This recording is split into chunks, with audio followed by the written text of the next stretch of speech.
नमस्कार मित्रांनो, यावेळची निवडणूक ही अत्यंत अभूतपूर्व अशी होणार आहे असं मला सनई छत्रपती शासन पक्षाचा अध्यक्ष म्हणून तुम्हाला सांगावंसं वाटतंय। एकंदरीत कार्यकर्त्यांची पळवापळवी, त्याच्यानंतर नेत्यांची पळवापळवी, त्याच्यानंतर एबी फॉर्मची पळवापळवी, त्याच्यानंतर निष्ठावंत आयाराम गायाराम हे सगळ्या भानगडी करता करता मित्रांनो कसे 15 दिवस गेले हे कळलं नाही। आणि या संपूर्ण 15 दिवसामध्ये एक गोष्ट मात्र कळली की ज्या ज्या कार्यकर्त्यांनी पक्षनिष्ठा म्हणून किंवा आपल्याला कुणीतरी शब्द दिलाय म्हणून किंवा एखाद्याच्या नेत्याच्या प्रेमापोटी किंवा एखाद्या नेत्याची काहीतरी श्रद्धा आस्था असेल त्या पोटी म्हणून बिचाऱ्यांनी 15-15, 20-20 वर्ष आशेनं अपेक्षेनं काम केलं। आणि त्यामुळे त्यांनी जी काही मेहनत केली ती करोडो रुपये लावले, आपला वेळ लावला, पैसा लावला, रक्त गाळलं, घाम गाळला, अंगावर 5-5, 10-10 केसेस केल्या, ज्याने म्हणजे जगातली दुनियाभरची सगळ्या लोकांची दुश्मनी अंगावर घेतली आणि असं करून त्यांनी आपला पक्ष बळकट केला। म्हणजे पक्षाचा खुट्टा बळकट झाला पण कार्यकर्त्याचा मात्र मुळाच उपटून गेला। अशा प्रकारची गोष्ट झाली। कार्यकर्त्याचं सगळं काही वाहून गेलं आणि कार्यकर्त्याच्या हातामध्ये गाजर आलं।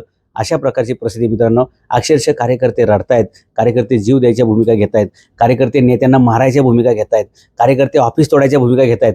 हे सगळं का करतायत कार्यकर्ते माहिती आहे का? की कुठेतरी आशा त्यांना शेवटपर्यंत लावून ठेवली की तुला एबी फॉर्म देणार, तुला पक्षाची संधी देणार। निष्ठावंत कार्यकर्त्यांना डायरेक्ट बाथरूमच दाखवलेले मोठमोठ्या पक्षांनी आणि त्यामुळे भयानक परिस्थिती मित्रांनो, कार्यकर्ते उद्ध्वस्त झाले त्यांच्या आयुष्यामधून। आणि भविष्यात मग अशा प्रकारे चालणार असेल तर कोणत्या पक्षावरती विश्वास ठेवावा असा लोकांना प्रश्न पडतोय। ज्यांनी त्यांनी उठसूट आपल्या चेल्या चपाट्यांना लक्षात घ्या, एकतर तुम्ही त्या जातीचे असाल त्या पक्ष म्हणजे प्रत्येक पक्ष एका जातीचा आणि धर्माचा एक दुकानदार आहे बरं का। तुम्ही त्या पक्षाचे काम करत असताना हे लक्षात घ्या, ज्या पक्षात काम करता तुम्ही त्या धर्माचे आहे का, तुम्ही त्या जातीचे आहे का, त्यातल्या त्यात तुम्ही त्या वर्णाचे आहे का, परत त्यातल्या त्यात तुम्ही त्या शाखेचे आहे का। असे सगळ्या गोष्टी जमल्या तर तुम्हाला तिकीट मिळेल। नंबर 1, नंबर 2 हे नसेल तर तुमच्याकडे गडगंज पैसा आहे का तर तुम्हाला तिकीट मिळेल। नंबर 3 हे दोन्ही नसेल तर तुम्ही चमचा आहे का, लुच्चा आहे का, चापलुसी करू शकता का, साहेब म्हणेल ती खुशमस्करी तुम्ही करू शकता का।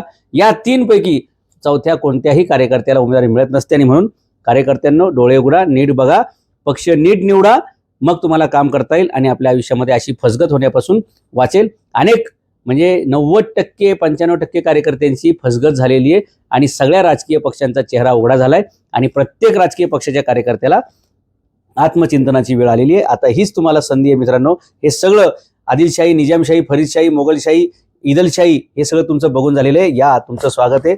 सनई छत्रपती शासन पक्ष जीवाला जीव देणारा आणि शब्दाला जागणारा ही आपली जी ओळख आहे ते आपण करून दाखवू आणि हा महाराष्ट्र बेकारीमुक्त, कर्जमुक्त आणि घराणेशाही मुक्त करण्यासाठी आपण लढूया आणि आपण जिंकूया। धन्यवाद।